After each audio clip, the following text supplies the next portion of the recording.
अस्सलाम वालेकुम students, welcome to our channel educational hub. Class 9th की इंग्लिश की न्यू बुक जो फेडरल बोर्ड की तरफ से आई है उसका यूनिट 7 आज करेंगे, जो कि एक पोएम है। इसकी कल हमने रीडिंग और ट्रांसलेशन की थी। पोएम का नाम है मूविंग और शायर का नाम है रॉबर्ट फ्रॉस्ट। इनके क्वेश्चन आंसर्स करने आज। क्वेश्चन नंबर 1 है, who is whispering to the ground.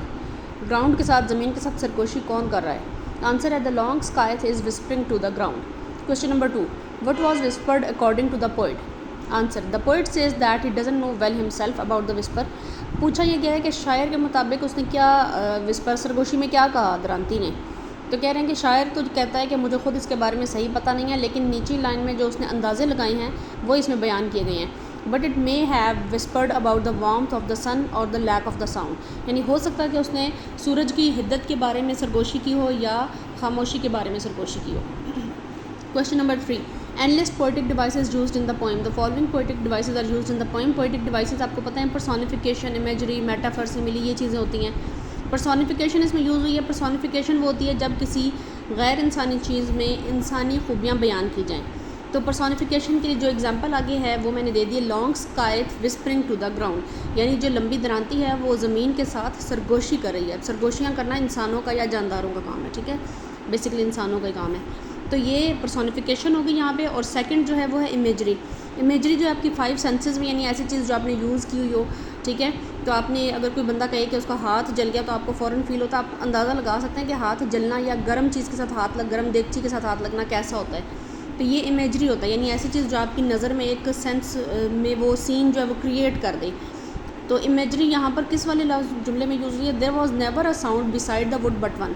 कभी आप बाहर दोपहर के टाइम गर्मी में किसी ऐसी जगह निकले हो, कोई खेत है कि ऐसी जगह जहाँ बिल्कुल खामोशी हो, तो यहाँ पर एक वो जो नेचुरल सीन है उसको डिपिक्ट किया गया और इंसान के जहन में उस सीन की सीनरी या इमेजिनेशन ईजीली बन जाती है। तो ये इमेजरी इस्तेमाल की गई है यहाँ पे।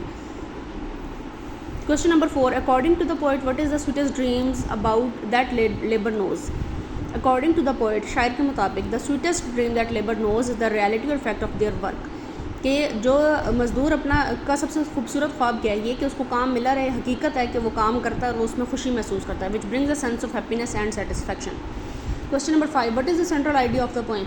The central idea of the poem is about the importance of hard work. यानी मेहनत करना, हाथ से काम करने के बारे में ये पोएम है। अलॉन्ग विद, जिसके साथ साथ, the nature is use to depict the peace found in simplicity. और इसके साथ साथ जो सिंप्लिसिटी वाला एक गांव का, देहात का या खेत खलियानों का एक मंजर कशी की गई है, उससे ये पता चलता है कि सिंप्लिसिटी में कितना ज़्यादा पुरसुकून होता है इंसान, कितना पीस होता है, कितना सुकून होता है, क्योंकि वहाँ पे खामोशी डिपिक्ट की गई है कि खामोशी थी। और उसमें जो दरांती से घास काटने की आवाज़ थी वो ऐसे लगता था कि जैसे वो सरगोशी में आहिस्ता आवाज़ में बातें कर रही है ज़मीन के साथ, ठीक है। तो ये पीसफुल एक सीन जो है उन्होंने क्रिएट किया है। What is the form and tone of the poem. The poem moving is a sonnet. Sonnet होती है जो 14 लाइन्स पर लिखी जाए, लेकिन इसके स्टैंजा अलग अलग नहीं होते, स्टैंजास का एक ही होता है। तो ये सोनेट की फॉर्म में लिखी गई है। It is written in lyrical form में, लिरिकल फॉर्म है। Its tone is contemplative, reflective and appreciative, ठीक है।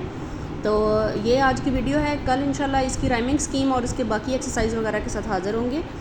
तब तक के लिए वीडियोज़ को लाइक करें, शेयर करें और दुआ कीजिएगा सबके लिए। टेक केयर, अल्लाह हाफिज़।